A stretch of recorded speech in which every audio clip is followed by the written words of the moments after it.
नमस्कार आत्मजन, प्रियजन, मैं ओएस जी। चलिए आज कुछ आध्यात्म पे चर्चा करते हैं। चर्चाएं तो बहुत होती हैं और आध्यात्म पे कम होती हैं। आज हम लोग आध्यात्म की चर्चा करते हैं। आज का युवा, आज की नई पीढ़ी सिर्फ कैरियर पे फोकस करती है। कैरियर मतलब मुझे ये बनना है, मुझे वो बनना है, मुझे यहाँ जाना है, इस कंपनी में जाना है, डॉक्टर बनना है, इंजीनियर बनना है, और इसी में उनके जीवन रह जाते हैं। उनमें कोई संस्कार नहीं आ पाता, सिर्फ कैरियर, सिर्फ पढ़ाई।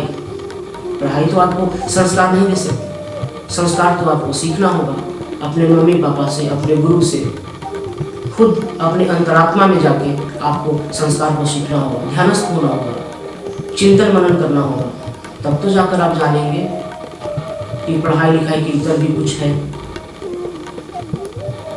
मान लेते हैं आज के आदमी की जीवन 90 साल है, मैं अधिक ले लेता हूँ। 40 साल तक तो आप कैरियर बनाते हैं, 40 से 60 आप अच्छी कमाई करते हो। जब तक आप 60 के हो तो सोचो आपके पिता माता कब कितने के हो जाते होंगे। आप उनके बारे में नहीं सोचते हो वो वृद्धाश्रम में भी जी लेंगे। मुझे तो भी और आगे जाना है, और आगे जाना है, क्योंकि ये दुनिया कॉम्पिटिटिव हो गई है, प्रतियोगात्मक हो गई है दुनिया।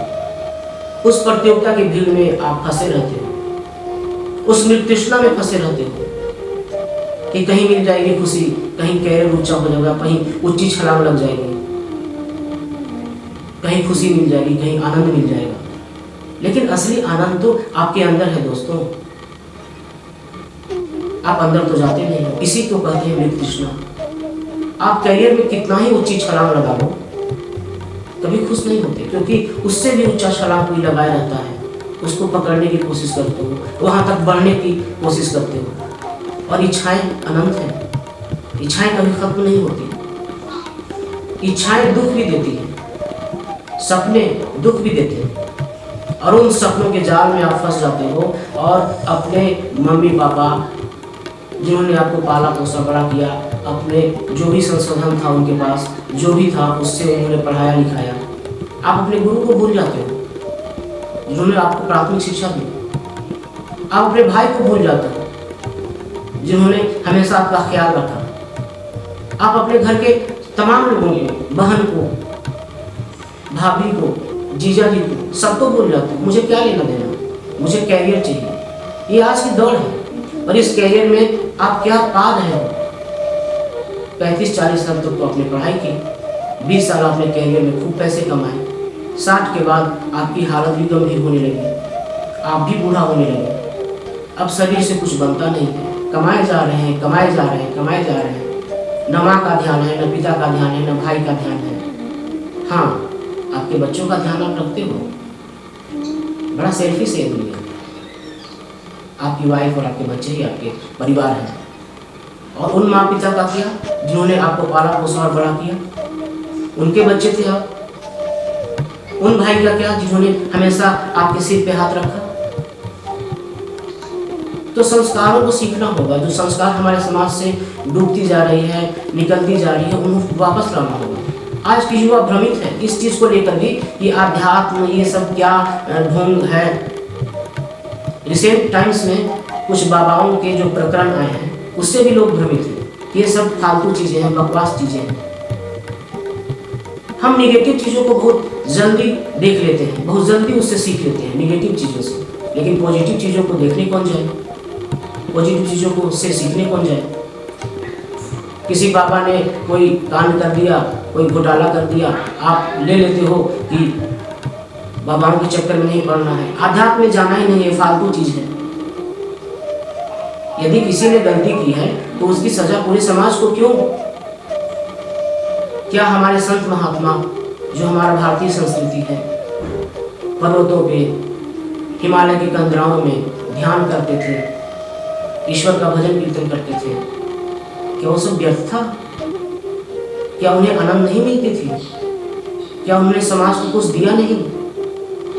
क्या बुद्ध ने समाज को नहीं दिया? क्या महावीर जैन ने समाज को नहीं दिया? क्या श्री राम ने समाज को नहीं दिया? क्या भगवान श्री कृष्ण ने समाज को नहीं दिया? क्या पैगंबर मोहम्मद ने समाज को नहीं दिया? क्या जीसस क्रिस्ट ने समाज को नहीं दिया? क्या मदर टेरेसा ने समाज को नहीं दिया? कि रविदास ने समाज को नहीं दिया? कि कबीरदास ने समाज को नहीं दिया? सबने दिया। उनके समय में सभी ने उनसे सीखा, सभी ने उनको सुना।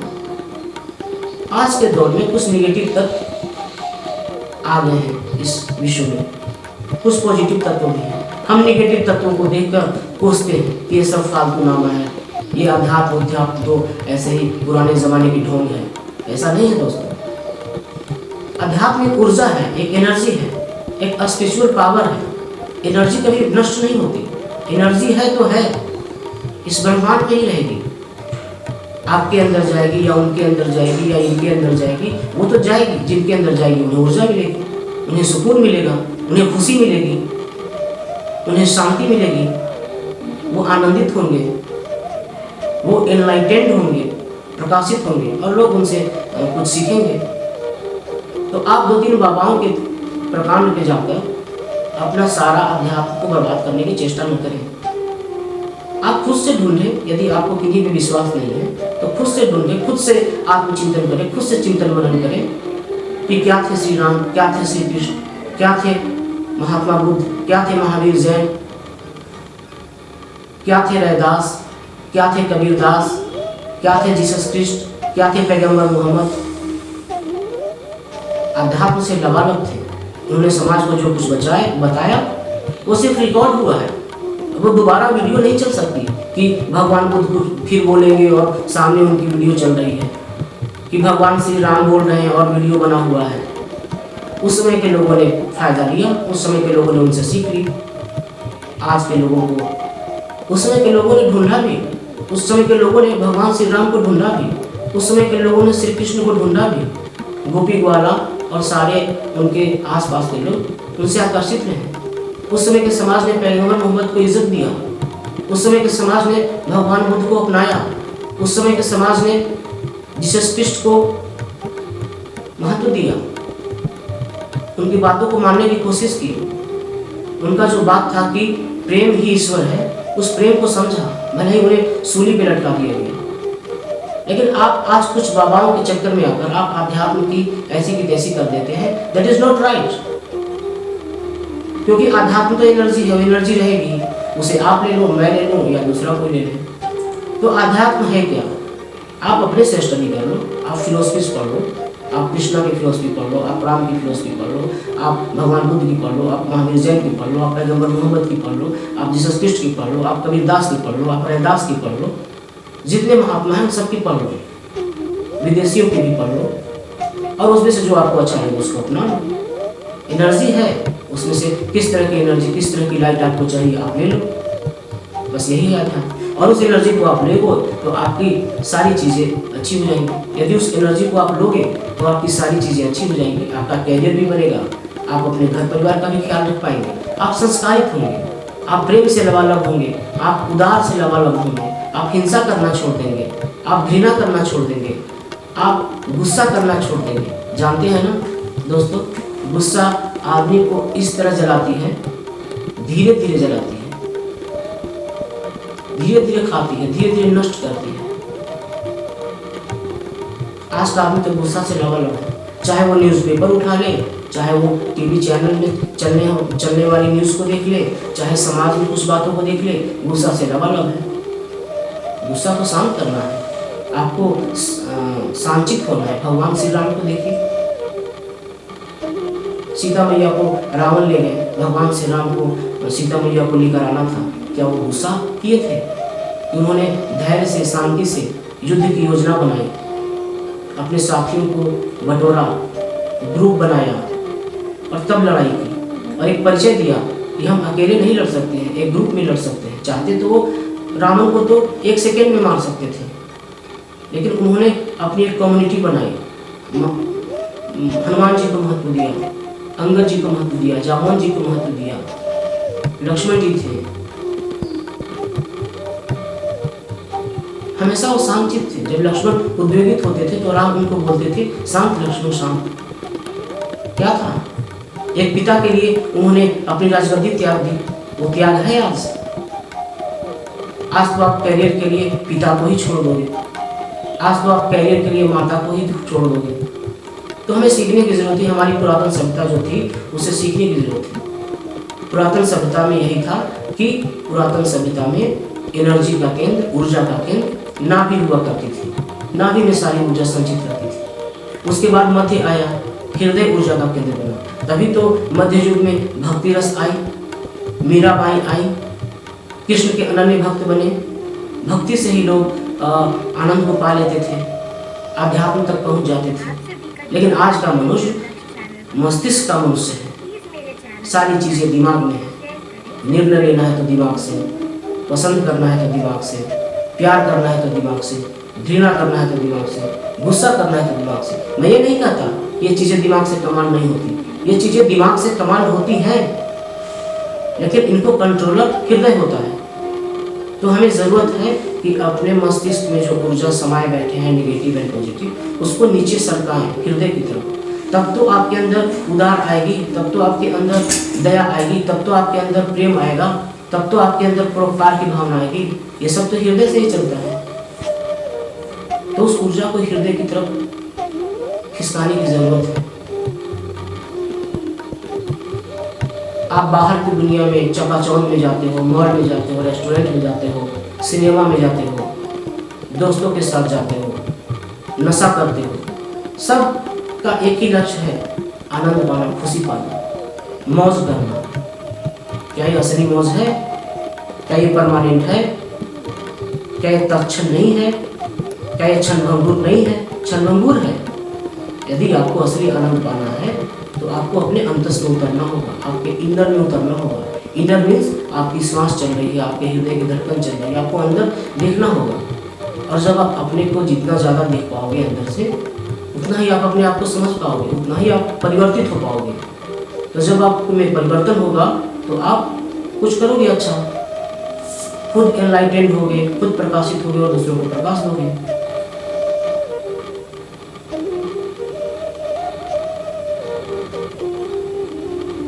हम क्यों ना हिमालय की तरह बने, हिमालय पर्वत जिससे कई झरनाएं निकलती हैं, जिससे कई नदियां निकलती हैं। हमसे भी कई प्रेम की ऊर्जा निकली, हमसे भी कई उदारता की ऊर्जा निकली।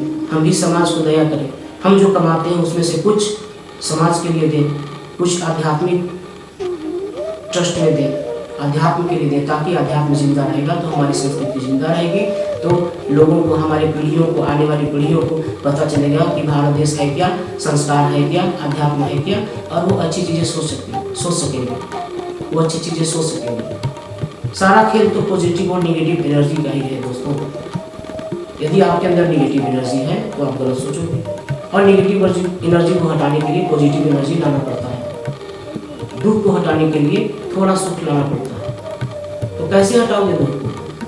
आप कितना ही ऊंची सीढ़ी पे चले जाओ, आपको लगेगा नीचा हो, आपको लगेगा कि और ऊंची छलांग लेनी है, और ऊंची छलांग लेनी है, संतुष्टि नहीं मिलती।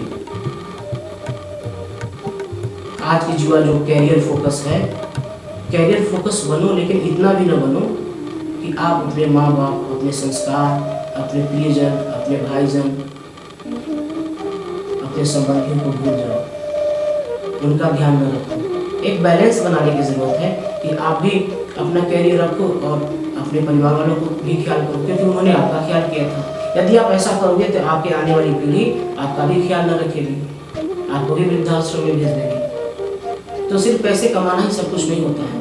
हमें जीवन में आनंदित होने की जरूरत है, शांतित होने की जरूरत है, शांत होने की जरूरत है, परोपकारी होने की जरूरत है। ये सब कब करोगे? आप सोचते हो कि जब मैं रिटायर हो जाऊंगा, जब नौकरी से हट जाऊंगा, तब ये सब चीज़ें कर लूँगा।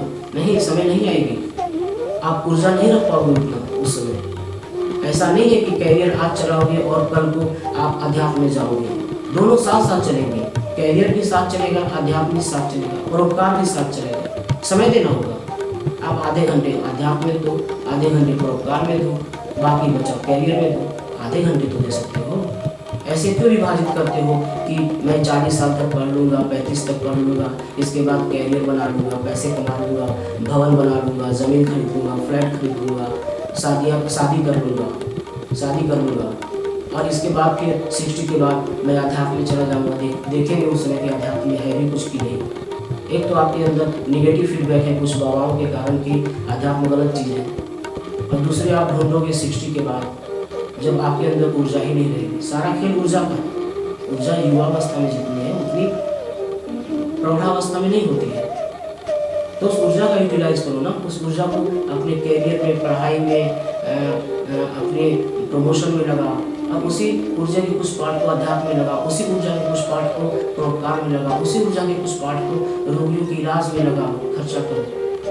अपने इनकम का प्रतिशत बांटो कि कुछ प्रतिशत हमें परोपकार में देना है, कुछ प्रतिशत हमें अध्यात्म को बढ़ावा देने के लिए देना है, कुछ प्रतिशत मुझे खुद के लिए रखना है, कुछ प्रतिशत मुझे इमरजेंसी के लिए रखना है।